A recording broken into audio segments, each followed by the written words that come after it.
10 വയസ്സ് തികയുന്നതിന് മുമ്പ് അബൂ യസീദുൽ ബിസ്വാമി റളിയല്ലാഹു അൻഹു ഉപ്പാനെ കണ്ടിട്ട് തഹജ്ജുദ് ആരംഭിച്ച ആളാണ്. 10 വയസ്സ് എത്തുന്നതിന് മുമ്പ്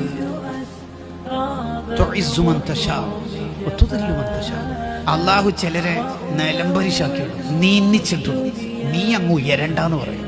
എന്നാൽ ചിലരെ തൊഴിസു, ഉയരങ്ങളുടെ പടവുകൾ താണ്ടി അത്യുന്നതങ്ങളിലേക്ക് എത്തിക്കും.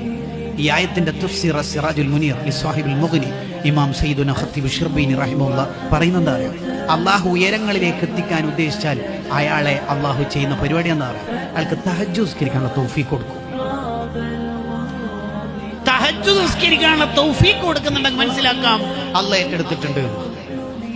ആരാരുമില്ലാത്ത ഘട്ടത്തിൽ അള്ളാഹിനോട് സ്പെഷ്യൽ കോൺവെർസേഷൻ നടത്താൻ അള്ളാഹു സെലക്ട് ചെയ്തിട്ടുണ്ട്.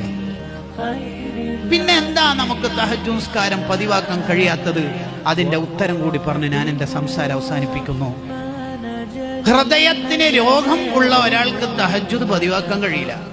അസൂയ, കിബിർ, എന്നെ എല്ലാവരും ബഹുമാനിക്കണം, പുകഴ്ത്തണം, ഇത്തരത്തിലുള്ള ചിന്ത കൊണ്ട് നടക്കുന്നവന് തഹജ്ജുദ് പതിവാക്കാനും കൊണ്ടു നടക്കാനും കഴിയില്ലെന്ന് ഇമാം ഷഅറാനി റളിയല്ലാഹു അൻഹു